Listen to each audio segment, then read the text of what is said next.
আমি বহুত দিনৰ পৰা ভাবি আছিলোঁ লটাৰী এখন খেলাম বুলি। আজি ইতিমধ্যে আমাৰ এই টিকেটখিনি হাতত আহি পৰিছে। আমি ষ্টাম্প চেল মাৰিছোঁ আৰু কাইলৈৰ পৰা বিক্ৰী কৰিবলৈ আৰম্ভ কৰিম।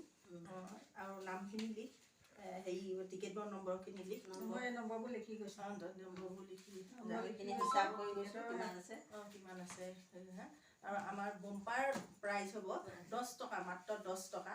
আৰু 10 টকাই এখন বহি 11টা টিকেট থাকিব। তাৰে 10টা টিকেট বিকিলে এটা টিকেট ফ্ৰী হ'ব। আমি প্ৰাইজখিনি বহুত সুন্দৰ প্ৰাইজ দিছোঁ। প্ৰথম প্ৰাইজ এখন ষ্টেণ্ড ফেন, আৰু দ্বিতীয় প্ৰাইজ আছে মিক্সি এটা। তৃতীয় প্ৰাইজ আছে কি চাচোন, ডাইনিং টেবুল এখন, 4খন চকী, আৰু তাৰপৰা কুইয়া ব্লেংকেট এখন 4 নম্বৰতে আছে। তাৰপৰা ইলেক্ট্ৰিক কেটলি এটা আছে, আৰু ৰেডিঅ' এটা আছে, বতাহ এটা আছে, লগতে কোমোৰা এটা আছে। তাৰপিছতে আছে আৰু 3টামান অকণমান হেৰি দিয়া হৈছে পাইছে দাম। তেনেহ'লে যদি আপোনালোকৰ ইচ্ছা হয় তেতিয়াহ'লে আহিব পাৰে আমাৰ টিকেট ল'বলৈ আহিব পাৰে।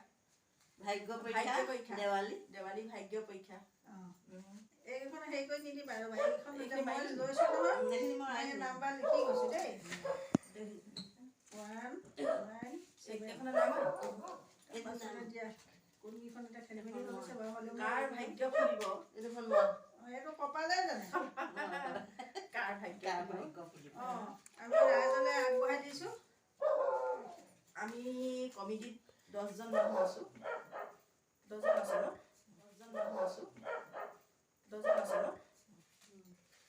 গোটেইখিনি ভালে কুশলে বিক্ৰী হ'লেই হয় আৰু ৰাইজে প্ৰাইজ নিবহি। আৰু আমি যোগাযোগৰ নম্বৰ দিছোঁ। খেল আছে আমাৰ বোকাখোলা প্ৰেক্ষাগৃহত। যোগাযোগৰ নম্বৰ দিছে, যোগাযোগ কৰিব। এইখন চাচোন 7 এইখন চাচোন, তইখিনি ইয়াত লিখিলি নি? সেইখিনি 88 টোটেল বহি 89 90 এই টিকেট লিখা হ'ল নাই? নাই, এইখিনি নাই, গোটেইখিনি নাই।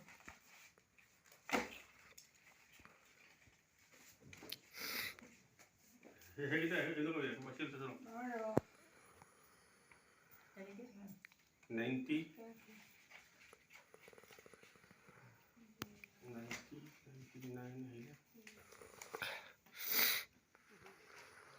কৰি দি থোৱা